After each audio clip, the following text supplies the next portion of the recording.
Podcast livre La fille au sac de plumes de Michel Beck. Présentation du roman. Le titre en VO du livre est La fille au sac de plumes. Il a été publié en France en 2019. C'est un roman auto-édité. Il fait 311 pages. Je lui ai mis la note de 10 sur 10 et le conseille à tout le monde. 4e de couverture. Vic, 28 ans, vit en Haute-Savoie au bord du lac d'Annecy. Un jour, elle voit sa vie basculer lorsque son frère, sa femme et leurs jumelles décèdent tragiquement. Après des mois passés à faire la fête avec des inconnus pour oublier, Vic décide sur un coup de tête de partir pour le seul endroit où elle a été vraiment heureuse dans sa vie. Le problème, c'est qu'elle n'a ni argent ni voiture pour parcourir les 800 kilomètres qui la séparent de Saint-Jean-de-Luz. Mais quand Vic a quelque chose en tête, elle est prête à tout pour y arriver, y compris partir avec un sac sur le dos et parcourir ces kilomètres à pied. Pensant s'engager pour un long périple en solitaire, Vic va se rendre compte que sur les routes, on peut faire de drôles de rencontres, dont certaines capables de changer une vie, et peut-être même de lui donner un sens. Ce que j'ai pensé de ce roman. Avant de commencer, je tiens à remercier l'autrice pour sa confiance et pour m'avoir proposé de découvrir son roman grâce au site Simplement. C'est un véritable coup de cœur. Pour ne pas vous gâcher la surprise, je ne parlerai pas du résumé.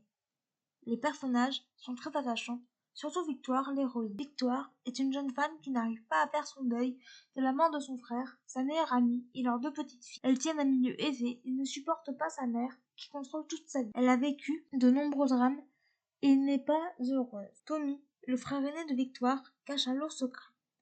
Lui aussi a le poids de sa famille et de ce que celle-ci attend de lui. On le découvre grâce à des flashbacks. Constance, la meilleure amie de l'héroïne, est une jeune femme de bonne famille qui est adorable.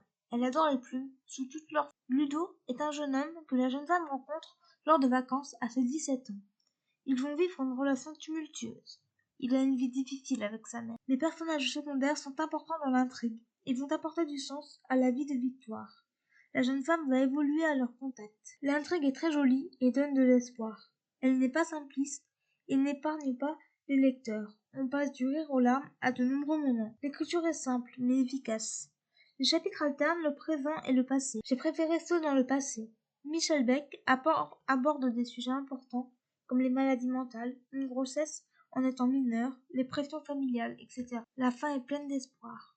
En résumé, une excellente lecture, et je remercie l'autrice pour sa confiance. Extrait du livre. Il me raconte des anecdotes, des galères qu'il a vécues, et la bonté des gens, leur générosité. C'est ce qui m'a frappé tout au long de ces années sur les routes. Peu importe le pays, peu importe la culture. Je ne peux qu'acquiescer. Je le découvre chaque jour depuis que j'ai commencé mon périple. Depuis 2 semaines que je suis sur les routes comme dit Diaz, j'ai reçu plus de marques de générosité qu'au cours de ma vie entière. Les points forts de ce roman, les personnages, l'écriture, les thèmes traités, l'intrigue et la fin. Les points faibles de ce roman, il n'y en a pas. Voilà, c'en est tout pour ce podcast. J'espère qu'il vous aura plu. N'hésitez pas à me donner votre avis et vos commentaires sur YouTube, à vous abonner à la chaîne, et je vous retrouve très bientôt pour un nouveau podcast. Ciao!